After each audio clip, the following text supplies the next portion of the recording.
The earth brought forth vegetation, plants yielding seeds according to their own kinds, and trees bearing fruit in which their seeds of each according to his kind.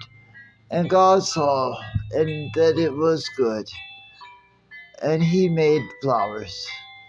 He created the garden.